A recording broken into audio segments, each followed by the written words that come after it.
Jesús murió. Por mis pecados clamaba yo. ¡Qué maravilla! Jesús me salvó. A su nombre, gloria. A su nombre, gloria. A su nombre, gloria. Cristo Jesús es mi Salvador. A su nombre, gloria. A su nombre, gloria. A su nombre, gloria. Cristo Jesús es mi Salvador. A su nombre, gloria.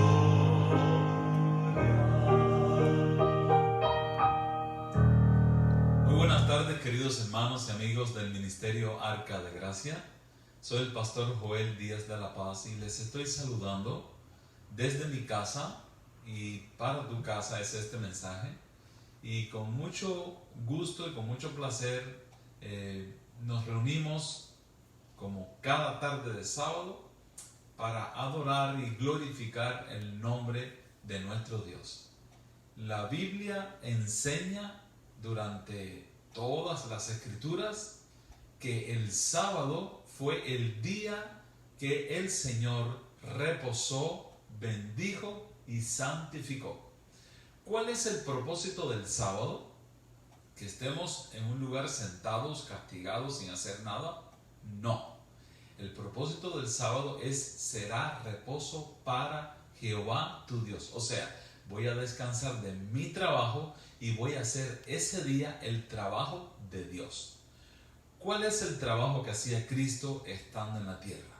Visitaba a los enfermos, sanaba los dolientes, predicaba el evangelio y traía consuelo, ánimo y entusiasmo a todas las personas tristes, afligidas, acongojadas que se acercaban a él o que él se acercaba a ellos.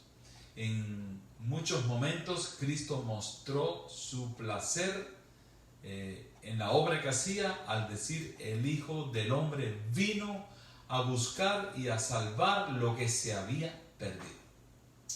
Nosotros los creyentes que guardamos el sábado, generalmente ese día hacemos actividades tipo misión, o sea, predicar el evangelio en las calles. A veces nos toca ir a los hospitales, algunos pueden ir a las prisiones en sábado.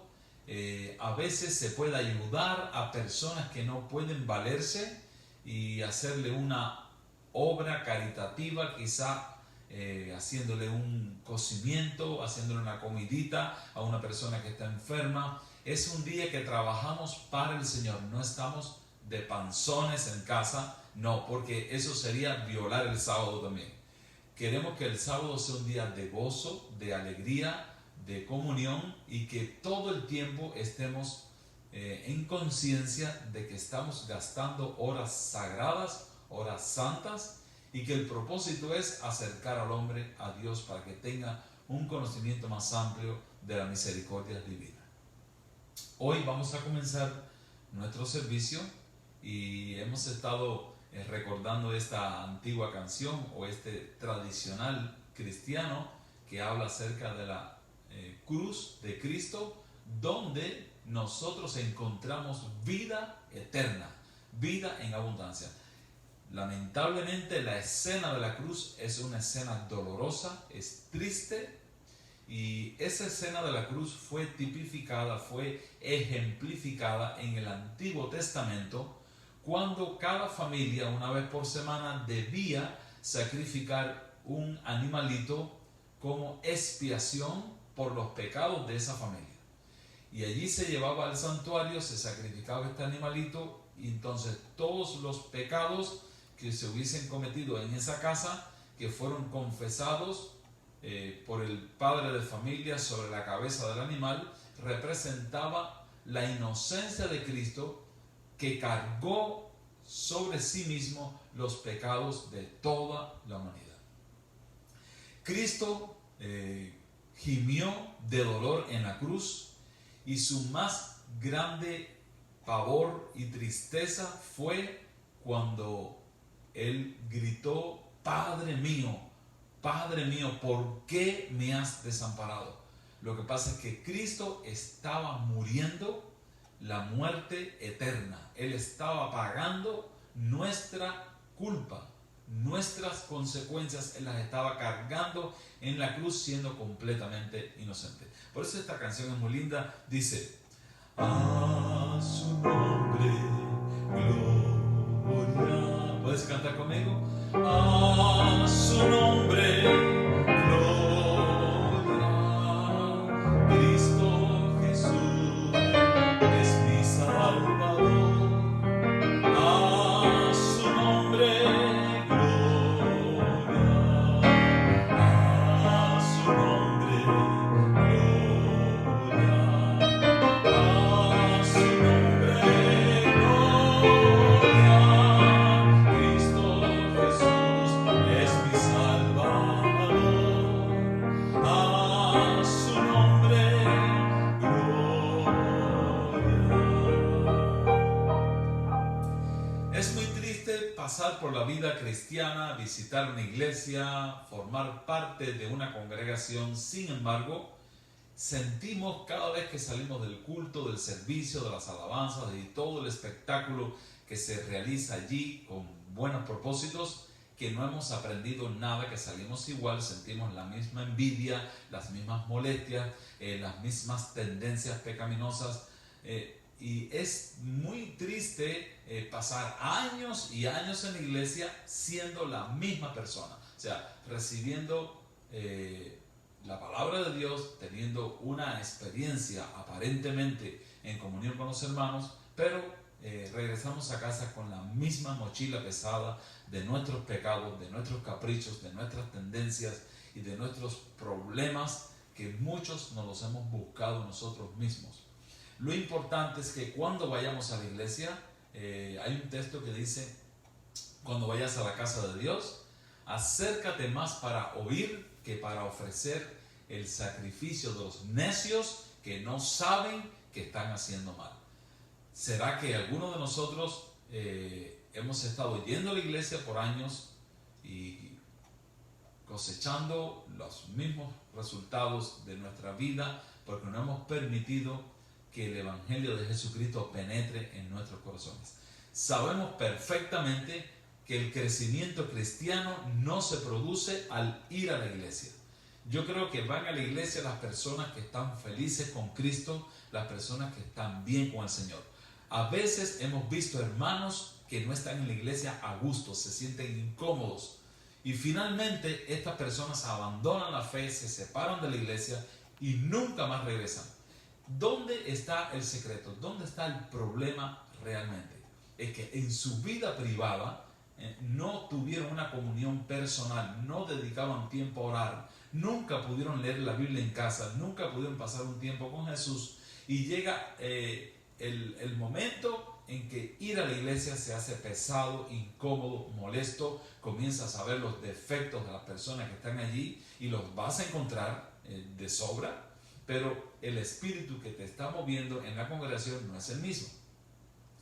Es muy importante saber que las cosas que hacemos para Dios, así sean grandes, prodigiosas, hermosas, que llamen la atención, me refiero a los que cantan, a los que tocan instrumentos, a los que predican, si esto no mueve nuestra fe a progresar, a aceptar a Jesucristo en nuestros corazones, de nada sirve. Así que este día vamos a aprovechar este momento de comunión que tenemos por internet, por las redes sociales, para ver si podemos provocar un pasito más cerca de Cristo, que el conocimiento que recibamos hoy pueda contribuir a nuestro acercamiento a Dios, porque el fin del tiempo está cerca, las señales se están cumpliendo y ya es hora de despertarnos del sueño y de alejarnos del pecado que con tanta frecuencia nos asedia. Vamos a comenzar con un momento de oración.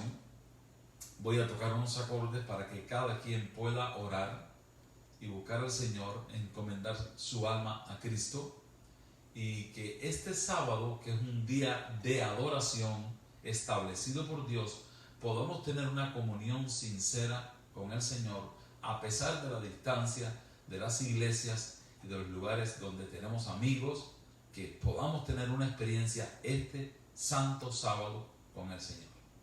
Vamos a orar.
Amén. Vamos a orar. Bendito Padre que estás en los cielos, te damos gracias porque han llegado las horas del sábado y en el transcurso de este día podemos meditar, contemplar tu rostro, recordar tus promesas, leer la Biblia y llevarle estos mensajes a tanta gente que necesita una palabra de ayuda, de estímulo y de apoyo en los momentos difíciles. Te pedimos, Señor, el perdón de nuestros pecados, de nuestras rebeliones, que nos vayas transformando y modelando por medio de tu santa palabra. Queremos, Señor, que despiertes en nuestros corazones el vivo deseo de orar, de estudiar la Biblia, de profundizar las Sagradas Escrituras, y como los valdenses hacer de la Biblia nuestro libro más importante, y que pasemos momentos de calidad y de comunión contigo. Solamente, Padre, por medio de una consagración diaria, pudiéramos alcanzar la medida de la estatura y de la plenitud de Cristo.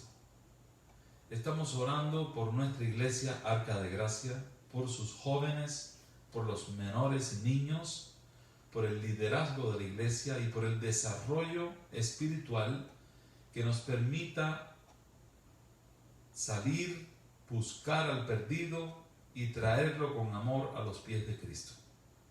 Señor, estamos orando por los enfermos que producto de esta pandemia están sufriendo los azotes de esta enfermedad. Por favor, Señor, que tú reprendas con tu voz potente cualquier espíritu de enfermedad y que tu pueblo sea libertado y sea restaurado y sanado por el poder de tu palabra. También estoy pidiéndote, Señor, cada vez por la sanidad y la restauración de Dianita Pérez, una muchacha extraordinaria que ha dedicado sus talentos y su vida a Cristo. Quisiera pedirte que, si es tu voluntad, que tú le quites el azote de la enfermedad, ella pueda regocijarse y funcionar a plenitud con el poder que tú le has dado para alcanzar a otros para Cristo. También quiero orar por Eric, el pequeño Eric, que está también sufriendo esta misma complicación médica, y oramos para que tú le sanes completamente, porque puedes hacer cualquier cosa. Estoy orando por Suri Saday en Cuba, que ha sufrido el ataque del cáncer y ha sido operada y está esperando mejorías y la sanidad y la obra poderosa del Espíritu Santo. Hay otros enfermos y personas angustiadas, matrimonios dividiéndose y hijos sufriendo este desastre que es el divorcio. Oramos para que tú tengas misericordia, traigas cordura y le devuelvas la paz y la sabiduría a aquellos que están pasando por este proceso doloroso. Oramos, Señor, para que tu palabra pueda germinar en los diferentes terrenos donde caiga y que estos mensajes puedan producir un crecimiento, un despertar, un nacimiento de la fe en los corazones de aquellos que les predicamos, que son nuestros vecinos, nuestros amigos y aún nuestros familiares más cercanos. Oramos para que tu palabra en esta hora se entienda, sea clara y pueda alcanzar a las almas que escuchan. Pedimos este favor, Señor, en el poderoso nombre de Jesucristo. Amén y amén.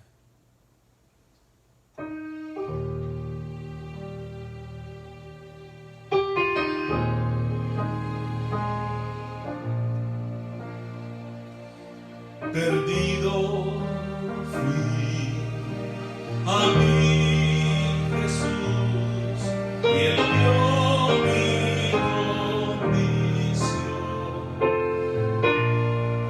En mi alma Él derramó su luz, su amor me dio el perdón. En la cruz tan cruel mi Salvador su sangre derramó por este pobre pecador a quien sí salvó.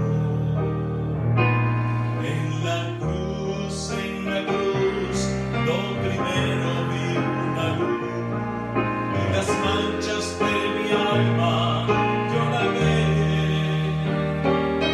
Fue allí por fe donde vi a Jesús y siempre con Él feliz seré.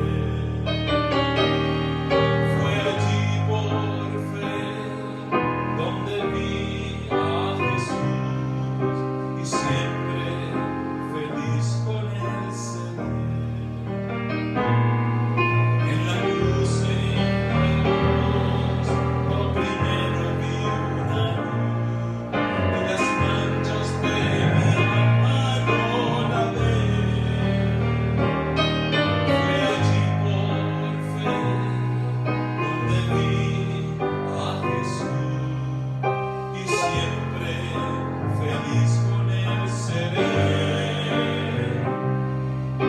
Y siempre feliz con Él seré.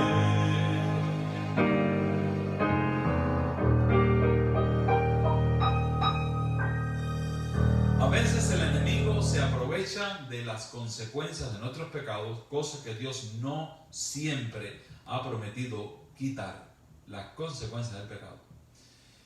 Y cuando las consecuencias de nuestros pecados, de nuestras malas elecciones, llegan a cobrar su impuesto, a veces el enemigo se aprovecha de esto para hacernos sentir que no estamos perdonados, que el Señor no está al tanto de nosotros y que estamos perdiendo nuestro tiempo en los caminos del Señor. Sin embargo, en la vida del apóstol Pablo, nosotros pudimos ver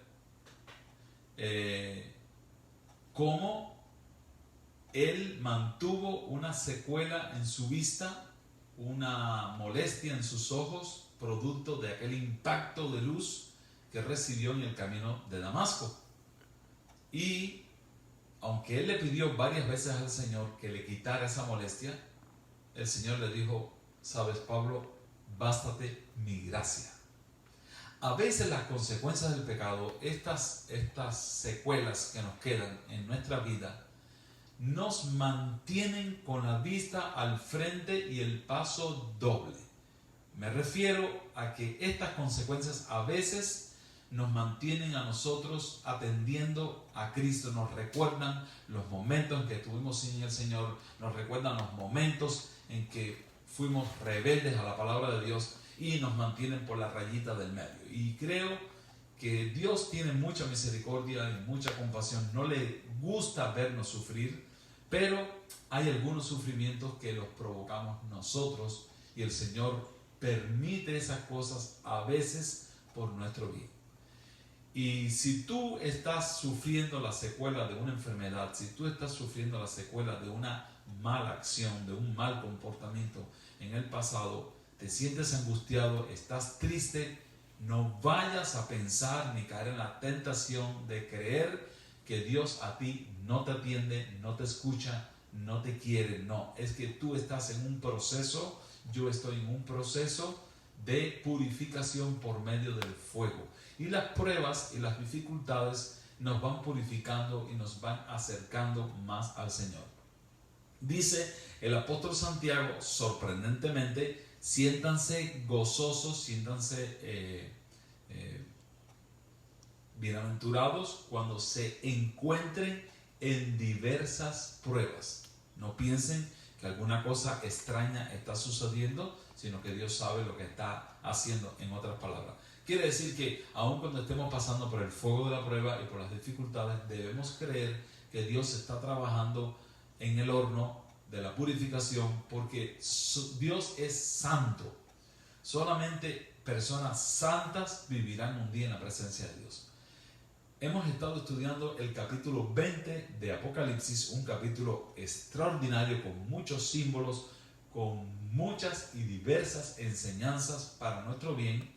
Hemos tenido que dividirlo en 3 partes. Hoy vamos a estudiar la última parte, la vamos a comentar y la vamos a disfrutar con algunas porciones bíblicas extras que nos van a ayudar a entender mejor el libro de Apocalipsis en su fase final. Así que, listos, vamos a abrir primeramente, vamos a tomar un texto que está en Apocalipsis capítulo 3, versículo 5. Apocalipsis 3:5, después vamos a regresar al capítulo 20. Así que voy a leer para ustedes el versículo 5, dice: el que venciere será vestido de vestiduras blancas, y no borraré su nombre del libro de la vida, y confesaré su nombre delante de mi Padre y delante de sus ángeles. Bien, aquí estamos tomando el tema principal de este mensaje de hoy, es el libro de la vida. ¿Qué cosa es el libro de la vida? Un tema muy interesante, pero viene anunciándose desde el capítulo 3, versículo 5, cuando el Señor Jesucristo dice: el que venciere. El contexto de este versículo es tomado del mensaje a la iglesia de Sardis. Y las características de Sardis es una iglesia que está dormida, que está confiada, que como que no le importa nada. Se me parece un poco a la iglesia contemporánea de estos tiempos. Estamos un poco confiados, un poco tranquilos. He estado mirando en Facebook y en algunas otras redes sociales, a veces salen fotografías muy lindas e inspiradoras, y hay una iglesia que, bueno, le voy a llamar iglesia porque tiene unas tablas puestas en lugar de bancas sobre unos bloques de construcción, y delante hay algo que parece como un púlpito, pero creo que es una especie de tronco, y ahí está parado un pastor con una Biblia abierta, y aquel lugar está repleto de gentes que están alabando y glorificando el nombre de Dios. Quiere decir que es una iglesia viva, y nosotros estamos acostumbrados a ver templos cómodos, templos fascinantes. A veces nos gusta llegar a la iglesia porque el aire acondicionado está bien y todo está cómodo, pero hay gente que se reúne a alabar al Señor y a glorificar al Señor en diferentes circunstancias precarias. Sin embargo, alaban al Señor. Ahora, esta iglesia de Sardis es una iglesia que está confiada, está cómoda, está dormida, y se le compara a la ciudad de Sardis que permanecía dormida porque estaba construida en un lugar muy estratégico, en un desfiladero. La verdad que atacar la ciudad de Sardis era algo muy difícil, pero en algún momento un famoso rey fue con su ejército y un soldado escaló el farallón, se metió dentro de la ciudad, abrió las puertas y los ejércitos enemigos entraron. El mensaje a la iglesia de Sardis es a la iglesia que se despierte, que ponga atención, porque estoy velando, voy a llegar de pronto a ti y no vas a saber a qué hora vengo sobre ti. Y de ese mensaje concluye con este texto que acabo de leer: al que venciere será vestido de ropas blancas. No hay cosa más difícil que vencer la pereza, vencer el ocio, vencer las pocas ganas, vencer el desánimo, vencer la mediocridad. Es algo muy difícil. Hay personas que hemos permanecido por años en la mediocridad, en la pereza, en la inacción, y de pronto un suceso espectacular o extraordinario nos ha sacado de esa pasividad. Por eso dice el Señor: al que venciere, porque tenemos que luchar contra la pereza, tenemos que luchar contra la holgazanería, contra la debilidad, contra la falta de fe, la falta de determinación para seguir a Cristo. Seguir a Cristo es para valientes, es para guerreros, es para personas que pelean constantemente en el nombre poderoso de Jesús. Ahora, dice que el que venciere y va a ser vestido de vestiduras blancas, representando la pureza, y no borraré su nombre del libro de la vida, y confesaré su nombre delante de mi Padre y delante de los ángeles, que son los ministros del cielo. Ahora, aquí aparece la primera figura, el libro de la vida. En cada ciudad antigua había un libro que tenía escrito el nombre de cada persona que había nacido.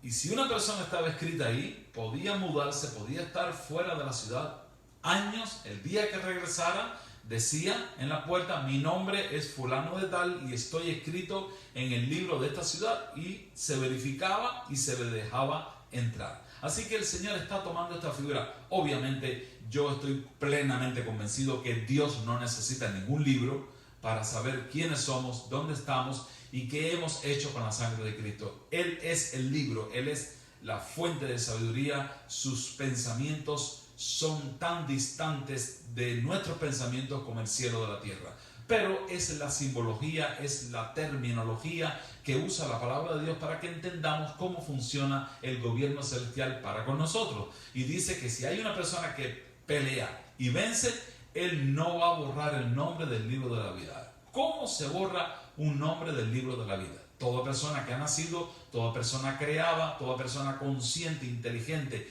que ha nacido en este mundo o que ha sido procreado, está su nombre escrito en el libro de la vida. Y quiero decirte que el nombre que está escrito en el libro de la vida no es el nombre que te puso tu papá ni tu mamá, o tus abuelos, o el vecino. El nombre que está escrito ahí es un nombre que solamente Dios conoce el significado. Es un nombre que lo vamos a aprender un día cuando lleguemos al reino de los cielos. Se nos va a entregar una piedrecita blanca, dice el libro de Apocalipsis, y en la piedrecita va a estar escrito nuestro nombre. O sea, el que reúne las características de victoria y de bendición que Dios nos ha dado. Ahora, ¿cómo se pudiera extraer o qué razones hay para sacar el nombre del libro de la vida? Vamos a leer una cita que está en el libro de Esther. El libro de Esther, capítulo 6, versículo 1. Yo lo tengo marcado aquí en honor al tiempo para no trazarles. Esther, capítulo 6, versículo 1. Vamos a tomar la idea. Aquella misma noche se le fue el sueño al rey y dijo que le trajesen el libro de las memorias y crónicas y que las leyeran en su presencia. Este es el momento de que el rey Asuero está manejando el juicio sobre Amán, que ha estado premeditando la muerte de Mardoqueo, aquel judío que era tío de la reina Esther. Bueno, pero aquí se menciona un libro de las memorias, así que esto en los anales bíblicos y antiguos testamentarios también se registra que en cada ciudad había libros de memorias donde las hazañas, los actos patrióticos, los sacrificios que hizo alguien por el reino, por la corona, era registrado su nombre en el libro de las memorias. A veces esta persona había muerto, pero sus hijos o sus nietos o sus bisnietos gozaban de ciertos privilegios porque el nombre de su pariente lejano o cercano estaba en el libro de las memorias, donde habían hecho cosas grandes por la corona. Pero también en el libro de las memorias se escribían las personas que habían traicionado al rey, que habían traicionado al país, que habían hecho cosas vandálicas, cosas desastrosas. Se escribían también estos nombres en el libro de las memorias. Con este preámbulo vamos a ir a Apocalipsis capítulo 20 y vamos a comenzar a analizar los 4 versículos que nos restan para terminar este capítulo 20, un capítulo donde hemos aprendido y disfrutado de un sinnúmero de vivencias y de experiencias de fe. Entonces voy a leer el versículo 11 del capítulo 20 de Apocalipsis. ¿Listos? Y vi un gran trono blanco y al que estaba sentado en él. El profeta Juan vio un gran trono blanco y al que estaba sentado en él. Noten la palabra, gran trono blanco. O sea, era un trono fuera de lo convencional, de lo que él había visto ya. Ya él había visto tronos, ya había visto a alguien sentado en un trono, pero ahora vio un gran trono blanco.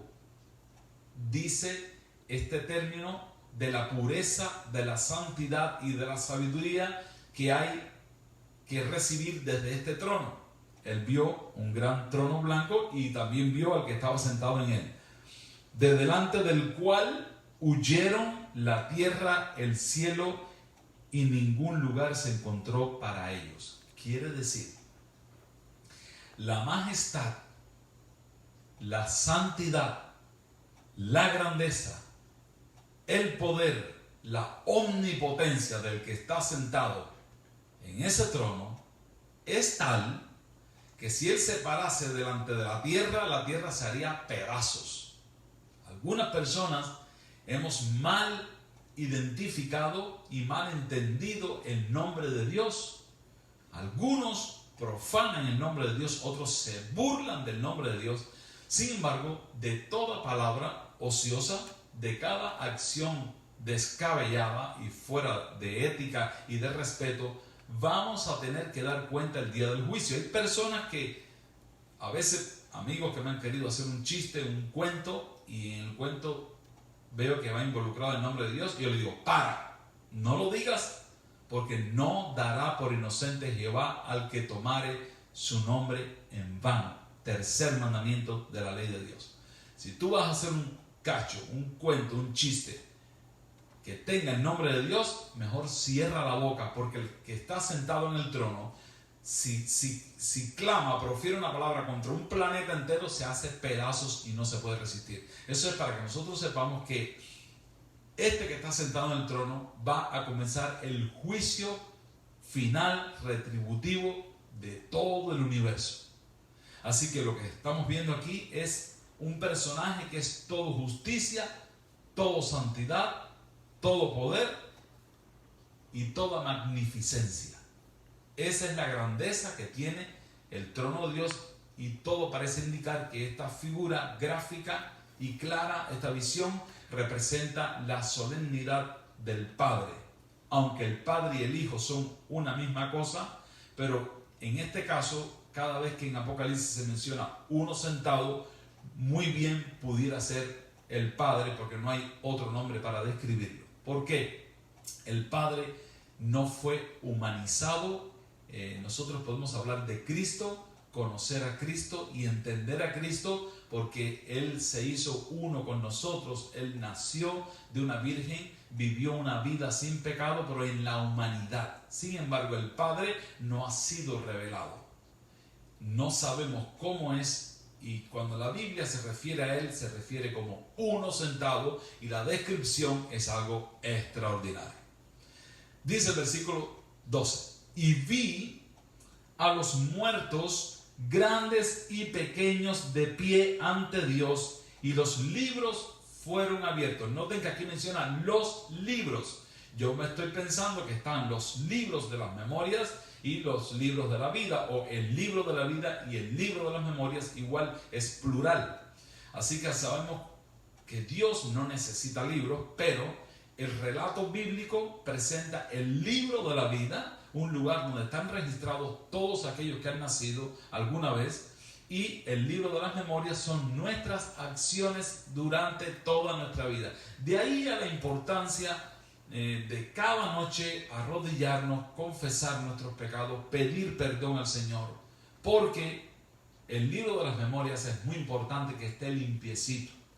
Nuestros pecados van a estar escritos ahí uno por uno, pero al lado hay una palabrita que dice perdonado, perdonado, perdonado. Y si todos nuestros pecados tienen al lado la palabrita perdonado, es porque hemos confesado y hemos pedido perdón. Dice la palabra que fiel es Dios, que no nos dejará ser probados más de lo que podemos soportar. Lo que quiere decir que por fuerte o difícil que sea una tentación, por fuerte y difícil que sea una situación que se nos presente, podemos vencer en el nombre de Jesucristo, y aún, como dice el apóstol Juan, si alguno hubiere pecado, abogado tenemos para con el Padre, a Jesucristo el justo. Así que si hemos caído en pecado, si hemos caído en un bache, en un hueco negro, podemos desde el hueco negro gritar por perdón, por justificación, y vamos a recibir el perdón de Dios inmediatamente. Ahora, nuestros pecados van a aparecer toditos del primero que cometimos hasta el último en el libro de las memorias. Pero al lado hay una palabrita que es perdonado, ha sido perdonado. A esto se refiere el Señor cuando dice: no borraré su nombre del libro de la vida, porque todos sus pecados han sido perdonados. ¿Cuál es el interés de Dios? De perdonar nuestros pecados. ¿Cuál es el deseo de Dios? Perdonar nuestros pecados. ¿Cuál es el ansia y la desesperación de Dios? Perdonar nuestros pecados. Porque hay una ley universal puesta por Dios que dice que la paga del pecado es muerte. Y si una persona no ha confesado sus pecados, vive como si no estuviera pecando, Dios nada puede hacer para salvarlo, porque la ley lo condena. Y es interesante saber que la ley de los 10 mandamientos es la ley que va a regir el juicio de las naciones. Cada uno de los mandamientos va a formar parte del enjuiciamiento de cada individuo. Ahora, ¿nos salvamos cuando guardamos la ley? No nos salvamos cuando guardamos la ley. De hecho, nadie tiene la capacidad moral y santa de guardar perfectamente los 10 mandamientos. Lo que pasa es que la ley te muestra que, aunque te creas que estás limpio, luces sucio. Y al estar sucio y mugriento, entonces no te queda otra de avergonzado ir a los pies de Cristo, pedirle perdón al Señor y pedir su sanidad y su santidad. Ahora la ley funciona bien. Los que creen que la ley los va a salvar están en un callejón sin salida. Pero los que creen que la ley los lleva a Cristo, porque no hay cómo limpiarse aquello, esos están bien. Espero ser de aquellos que creen que Cristo es el que salva, que sana y que purifica. Dice el versículo 12: vi a los muertos grandes y pequeños de pie ante Dios. Los libros fueron abiertos, y otro libro fue abierto, el cual es el libro de la vida, y fueron juzgados los muertos por las cosas que estaban escritas en los libros según sus obras. Muy interesante esto. Aquí nos estamos refiriendo sin lugar a duda al libro de las memorias. La gente fue juzgada por las cosas que están escritas en el libro según sus obras. Ahora, ¿quiénes son estos que están de pie ante el trono de Dios? ¿Quiénes son? Si venimos estudiando todo el capítulo 20 de Apocalipsis, ya sabemos que esta gente que está de pie aquí, grandes y pequeños, o sea, gente importante, gente de poca importancia, porque no tuvieron cultura, porque no estudiaron mucho, pero no aceptaron a Cristo. Y hubo gente muy estudiada, muy leída, con títulos de todo tipo, pero no aceptaron a Cristo. O sea, la misma condición, grandes y pequeños. También se puede referir grandes y pequeños a ricos y pobres. También se puede referir a personas adultas y personas muy jóvenes. Bueno, yo los vi a todos de pie delante del trono aquel, en aquel juicio y los libros se abrieron. ¿Quiénes son estas personas? Bueno, estos son los que se perdieron la venida de Cristo. No estaban cuando Cristo vino. Porque cuando Cristo vino, resucitaron los que creyeron en Él de todos los siglos, de todas las edades. Esos vieron a su Señor venir y los que estaban vivos dijeron: este es nuestro Dios, le hemos esperado y Él nos salvará. Y toda esa gran procesión regresó al trono de Dios por 1000 años. Ahora, hubo un grupo que no resucitó y hubo un grupo que al resplandor de la venida ni le vieron la cara a Cristo, ni vieron los ángeles, ni vieron nada, porque solamente al resplandor de la venida cayeron muertos.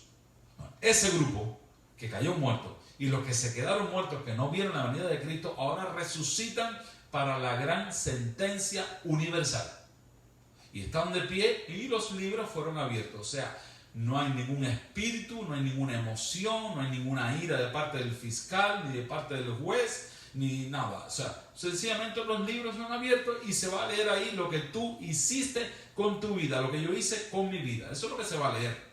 Así que vamos a atender esta parte que es muy interesante. ¿Saben qué? El profeta Daniel también habló de este momento. Vamos a leerlo en Daniel capítulo 7, versículos 9 y 10. No traten de buscar tan rápido como yo, porque lo tengo marcado aquí para que ustedes lo escuchen.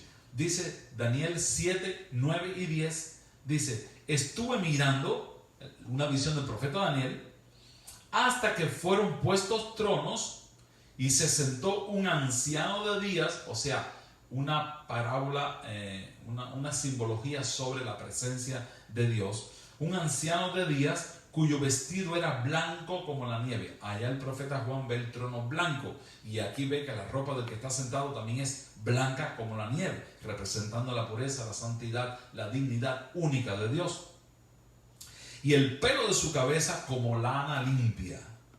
Su trono llama de fuego y las ruedas del mismo fuego ardiente. Qué imponente descripción. No podemos ni imaginarlo con estas figuras que menciona el profeta Daniel. Un río de fuego procedía y salía de delante de él. Millares de millares le servían y millones de millones asistían delante de él. El juez se sentó y los libros fueron abiertos. Impresionante. Esta es la escena del gran juicio final, donde tú vas a estar. Mira, vas a estar en el juicio. Vas a estar ahí. Si tú rechazaste a Cristo, si tú despreciaste la salvación, te la vas a tener que ver con el Señor. Y vas a estar en el juicio ese. Vamos a seguir leyendo. Dice el versículo 13. Y el mar entregó los muertos que habían en él. Y la muerte y el Hades entregaron los muertos que habían en ellos. O sea, nadie se escapó. Si la persona murió en el mar, dice que el mar dará sus muertos. ¿Cómo va a ser eso? No lo sé. Hay gente que trata de imaginarse humanamente, torpemente, las grandezas de Dios. ¿Cómo es posible que una persona que se ahogó hace 300 años en el mar y los peces se comieron la carne, los huesos se desmenuzaron por la sal? ¿Cómo? Mira, dice la Biblia que el mar dará sus muertos. ¿Alguien se escapará? He visto a estos señores que entran a un cine, llegan a un lugar, sacan un arma, disparan, matan a un grupo de personas en una iglesia y después se pegan un tiro. Él piensa que se escapó del juicio del trono blanco. Nadie se escapa del juicio del trono blanco. Las cosas más secretas que pasan en una casa, el abuso sexual a menores, el maltrato físico o emocional a la esposa o al esposo, cualquier cosa que parezca que se escapó, no se escapa nada. En el juicio del gran trono blanco sale todo milimétricamente. Y lo que más, yo le decía a mi hijo ayer, lo primero que se nos va a preguntar, se nos va a cuestionar en ese gran juicio: ¿qué hicimos con el tiempo? ¿Cómo aprovechamos el tiempo? ¿Qué hicimos con las oportunidades que Dios nos dio? ¿Qué hicimos con la sangre que corrió por la cruz hacia abajo? ¿Cómo aprovechamos cada minuto, cada segundo de vida que Dios nos dio en la tierra? El gran juicio del trono blanco, nadie se escapa. Y este juicio que estamos viendo aquí no es a los fieles, no es a los creyentes, es un juicio a los impíos, a los que aborrecieron a los cristianos, los que despreciaron la iglesia, los que escogieron su vida y no te metas en mi vida. Esos son los que van a estar de pie frente al trono blanco. Los libros fueron abiertos. El mar dio sus muertos y el Hades, el sepulcro, dio sus muertos. Y la muerte, que se llevó a los muertos, este paso representa esa gente que se han desaparecido, que no se sabe dónde están. Esos tipos astutos que cometen todo tipo de fechorías y de crímenes y desaparecen y pasan los años y uno sabe que se murió, pero la muerte los va a traer. Es un símbolo de que nadie se escapa de este gran juicio. Y dice, y fueron juzgados, la última parte del versículo 13, y fueron juzgados cada uno según sus obras. O sea, no hay discusión. Es sorprendente cuando visitas un tribunal. He tenido la oportunidad de estar en tribunales un par de veces y es impresionante cuando después que habló quien habló y dijo lo que dijo, se para el fiscal, da su informe y presenta las evidencias, las pruebas de cada cosa que hizo este señor que está siendo acusado o esta señora. Ahora el juez, que estaba medio que compasivo, cuando oye el testimonio del fiscal y ve las pruebas, dicta sentencia. Hermanos, el día del gran juicio del trono blanco, vamos a ver como en una película tercera dimensión, alta definición, todos los actos de nuestra vida que ejecutamos sin temor de Dios, sin respeto de Dios, todas las palabras que dijimos, todas las fechorías, cuánta acción baja, sucia y pecaminosa hicimos que pensamos que nadie nos vio, que quedó en secreto. Te equivocas o me equivoco, porque todo saldrá con terrible exactitud en el juicio del gran trono blanco. Ahí está el libro de la vida con tu nombre. Pero ahí está el libro de las memorias con todos los pecados de tu vida que no te arrepentiste, no quisiste aceptar al Señor, no pudiste cambiar a Cristo por un trabajo, no pudiste cambiar a Cristo por un novio, no pudiste cambiar a Cristo por una novia, no pudiste cambiar a Cristo por un vicio. Todo lo que no pudiste hacer está ahí, pecados sin la palabra perdonado. Por eso dice Apocalipsis 3, 5, no borraré su nombre del libro de la vida, porque el testimonio del libro de las memorias va a hacer que muchos nombres sean borrados del libro de la vida. Esta muchedumbre que está de pie delante del trono blanco van a escuchar sentencias, van a ver todos sus pecados, van a reconocer su condenación, pero no para el arrepentimiento, lo van a hacer para perdición, porque se van a unir a Satanás y van a querer atacar la santa ciudad. Y ahí va a descender fuego del cielo y los va a consumir a todos. Pero nadie se escapará sin rendirle cuentas al del gran trono blanco. Dice el versículo 15, y el que no se halló inscrito en el libro de la vida fue lanzado al lago de fuego. El que no se halló su nombre en el libro de la vida, o sea, el libro de las memorias testificó contra él para darle de baja del libro de la vida. Hermano, es importante que no dilatemos más nuestra consagración, nuestra confesión, nuestro acercamiento a Dios, porque vamos a ser juzgados. Y cada momento, cada día debemos estar en paz con Dios, habiendo confesado nuestros pecados, habiéndonos alejado voluntariamente de los pecados. Hermano, todas las personas fieles, se les puede llamar fieles porque han podido prevalecer, vencer, rechazar, empujar lo que les gustaba. La lucha que tenemos contra el pecado es porque es algo que nos gusta, que somos compatibles con él. porque somos seres pecaminosos. La santidad es algo extraño en nuestra mente, pero cuando aceptamos inteligentemente, por eso dice el texto, alaben a Dios con el espíritu y con el entendimiento. Y Jesús le dice a la mujer samaritana, Dios está buscando a aquellos que le adoren en espíritu y en verdad. Es muy importante que usemos nuestras facultades, nuestra inteligencia para reconocer nuestra discapacidad de hacer la voluntad de Dios, pedirle perdón a Dios, pedir su Espíritu Santo para vivir vidas honestas y limpias delante del Señor. Esto no se trata de iglesia, no se trata de denominación, no se trata de pastor, no se trata de credo, se trata de una relación personal, íntima con el Dios del cielo. Qué importante es cuando Cristo venga, van a haber dos grupos. Mira que hay iglesias, mira que hay denominaciones, mira que hay credos, mira que hay pastores y pastoras. Bueno, van a haber dos grupos, las ovejas y los cabritos. Los justos, los injustos. Entonces, es momento de tomar una decisión y hacer planes diarios, no planes a largo plazo. Los planes tienen que ser diarios porque somos mortales y hoy estamos aquí y mañana no. Así que es muy importante hacer un acto de consagración, de entrega al Maestro, ponerlo todo sobre la mesa y decirle, Señor, transforma y cambia mi vida. Yo quiero despedirme este mensaje con una cita que tengo aquí en Hebreos, capítulo 10. Presten mucha atención, vamos a despedirnos con esta cita bíblica. Y yo quiero que esto sea un mensaje que quede atesorado en nuestros corazones. Pero esto es una alerta, esto es una alerta en rojo. Dice Hebreos 10, capítulo 26, versículo 26.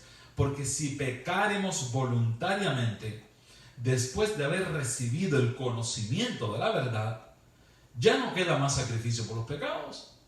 O sea, ya recibimos el conocimiento de la verdad, ya sabemos lo que está mal, pero si lo seguimos haciendo, o sea, ya no queda más sacrificio por el pecado. ¿Qué más puede hacer Dios? Versículo 27. Sino una horrenda expectación de juicio, el trono blanco, y del hervor de fuego que ha de devorar a los adversarios. ¿Qué es lo que queda después que ya se hizo el sacrificio en la cruz, se derramó la sangre, Cristo hizo todo lo posible por salvarnos? Ahora, si nosotros seguimos pecando después de eso y no nos importa, ¿qué queda? Bueno, lo único que queda es la cita frente al trono blanco, cuando se abra el libro de la vida y el libro de las memorias, y ahí eso va a ser una horrenda expectación de juicio, horrenda, algo que te causa tanto temor, tanto pavor, tanto horror, que no quieres estar, pero vas a estar. Versículo 28, oigan bien el versículo 28. El que viola la ley de Moisés, ¿qué ley está hablando? De los 10 mandamientos, la ley santa de Dios. El que viola la ley de Moisés por el testimonio de 2 o 3 testigos, no, el pastor me dijo que ya la ley no hay que guardarla. No, en mi iglesia se enseña que ya eso es para los judíos, está bien. Dice aquí, el que viola la ley de Moisés por el testimonio de 2 o 3 testigos, muere irremisiblemente. Yo no sé si las personas que predican este evangelio diluido en permisos y en licencias no han leído estas cosas. El que viola la ley de Moisés por el testimonio de 2 o 3 testigos muere irremisiblemente. Versículo 29. ¿Cuánto mayor castigo pensáis que merecerá el que pisoteare al Hijo de Dios? Está pisoteando al Hijo de Dios. Y tuviere por inmunda la sangre del pacto. Es algo terrible. En la cual fue santificado e hiciera afrenta al Espíritu de gracia. Algunas personas se atreven a decir que estamos ahora en la gracia. Y que como estamos en la gracia, ya no tenemos que guardar la ley. Pero espérate. ¿Quién determina la gracia? ¿Yo? Es el Espíritu de gracia.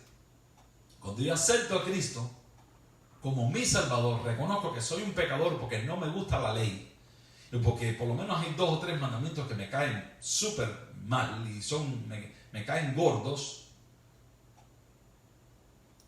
Y yo voy a Cristo porque yo necesito entender esa ley, porque esa ley es una ley moral, es santa y es un trasunto de su carácter. O sea, Dios escribió en esos 10 mandamientos cómo Él quiere que seamos sus hijos. Si no me cuadra la ley, no me importa la ley, no me gusta, está bien. Señor, por favor, sáname, cambia mi corazón de piedra porque no me gusta la ley. Tienes que usar la inteligencia para ver tu condición y salir a buscar ayuda y pedir al Espíritu Santo, al Espíritu de gracia, que te salve, que te sane, que te transforme. Dice, el que tuviere por inmunda la sangre del pacto, en la cual fuiste santificado, e hiciera afrenta al Espíritu de gracia. Pues conocemos al que dijo, mía es la venganza, yo daré el pago, dice el Señor. Y otra vez dice, el Señor juzgará a su pueblo. ¿Qué es lo que estamos viendo en el trono blanco? Al Señor juzgando al pueblo. Todo el que no quiso, todo el que no escuchó, ahora va a tener que oír la sentencia. Y dice el último versículo, el versículo 31, horrenda cosa es caer en manos del Dios vivo. La gente confunde al Dios de toda gracia, al Dios de misericordia, lo confunden y piensan que el Señor se va a hacer un lado para que tú pases con tu vida pecaminosa, hagas todo lo que quieres y no va a pasar nada porque el Señor es bueno y es misericordioso. No, hermano, Dios va cambiando de faceta. Recuérdense que Cristo aparece como un cordero y después aparece como un guerrero en Apocalipsis 19 montando un caballo blanco y en su frente y en su muslo tiene un nombre que dice Rey de Reyes y Señor de Señores. Y a ese capítulo enseña, presenta el día de la venganza del Todopoderoso. El día que Dios va a consumir al impío y va a vindicar a su pueblo, los que lavaron sus ropas y las emblanquecieron en la sangre del Cordero. Ha sido formidable el estudio del Apocalipsis capítulo 20. Hemos aprendido muchas cosas. Ya sabemos que hay un libro de la vida y un libro de las memorias y que hay un trono blanco delante del cual, si no aceptamos a Cristo, vamos a estar de pie para recibir la sentencia de la muerte eterna. Hermano, que Dios nos ayude, que Dios nos bendiga, que nos dé sabiduría para recibir a Cristo en nuestros corazones, para tener vidas diarias en comunión con el Señor. Y no te olvides, cada noche, antes de dormir, tener un acto de confesión para que el Señor nos perdone nuestros pecados y nos limpie de nuestras maldades. Dice esta canción vieja: que solo así ser limpio podré. Oh, lávame tú igual nieve ser, que solo así ser limpio podré. Oh, lávame tú igual nieve ser, que solo así ser limpio podré. Oh, lávame tú igual nieve seré.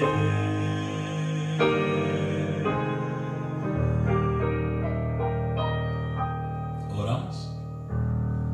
Padre que estás en los cielos, gracias por la bendita palabra que nos ilumina el sendero por donde debemos andar. Oramos, Padre, para que tú nos dotes de una mente sabia y de un discernimiento de espíritu para entender tu voluntad, seguir tus pisadas a contravía, porque todos van hacia abajo, que podamos seguir las pisadas de Cristo, que aunque el camino es angosto, es incómodo, es difícil, pero que va a la patria celestial. Oramos para que nuestro nombre, Señor, permanezca, por favor, en el libro de la vida. Y confesamos nuestros pecados, nos reconocemos indignos de ti, pero perdónanos y déjanos ver el gozo y la alegría de un día poder entrar por las puertas de la santa ciudad. Oramos, Padre, por tu bendición en el nombre de Jesucristo. Amén y amén.